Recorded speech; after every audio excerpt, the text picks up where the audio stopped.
കൽക്കത്തയിലെ ടിപ്പുവിന്റെ മകന്റെ പേരിലുള്ള പ്രിൻസ് അൻവർ ഷാ റോഡിലൂടെ റിക്ഷയോടിച്ച് ഉപജീവനം നടത്തുന്ന ടിപ്പുവിന്റെ 7ാം തലമുറയിൽപ്പെട്ടവരുടെ ദുരിത ജീവിതത്തിലൂടെയാണ് കഥ പുരോഗമിക്കുന്നത്. ബ്രിട്ടീഷുകാരെ വിറപ്പിച്ച ധീരപോരാളിയുടെ ജീവിതത്തിലെ പ്രധാന സംഭവങ്ങൾ ഉൾക്കൊള്ളിച്ചതാണ് ഡോക്യുമെന്ററി. ഒരാഴ്ച അവിടെ സ്പെൻഡ് ചെയ്തപ്പോൾ ഞങ്ങളെ ഒരാൾ കൊണ്ടുപോയി കാണിച്ചു തന്നു, വളരെ വിഷമിച്ച് ജീവിക്കുന്ന ഒരു ടീമിന്. അപ്പോൾ അവരെ പോയി കണ്ടപ്പോൾ നമുക്ക് തോന്നിയത് അത് പുറം ലോകം അറിയണം.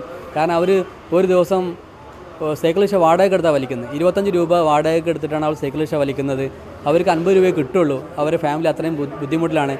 പക്ഷേ ആ നാട്ടിലുള്ള ഒരുപാട് കോടിക്കണക്കിന് രൂപ വിലയുള്ള സ്വത്തുക്കൾ ഇവർ തന്നെയാണ്. പക്ഷേ ലീഗൽ പ്രശ്നങ്ങളുണ്ട്, അവർക്കത് ആസ്വദിക്കാനോ അല്ലെങ്കിൽ അവർക്കത് ഉപയോഗിക്കാനോ കഴിയുന്നില്ല. ഏറെ തെറ്റിദ്ധരിക്കപ്പെട്ട ടിപ്പുവിന്റെ ജീവിതത്തെ തുറന്നു കാണിക്കാൻ ഒരു പരിധിവരെ ചിത്രത്തിന് കഴിഞ്ഞിട്ടുണ്ട്. Tipu was commonly known as the Tiger of Mysore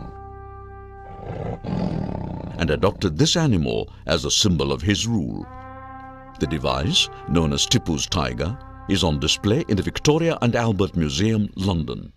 ചിത്രത്തിന്റെ ഷൂട്ടിംഗ് ശ്രീരംഗപട്ടണത്തും മൈസൂരിലും ആർക്കോട്ടും കൽക്കത്തയിലും ലണ്ടനിലുമായാണ് പൂർത്തിയാക്കിയത്. മീഡിയ 1 കോഴിക്കോട്.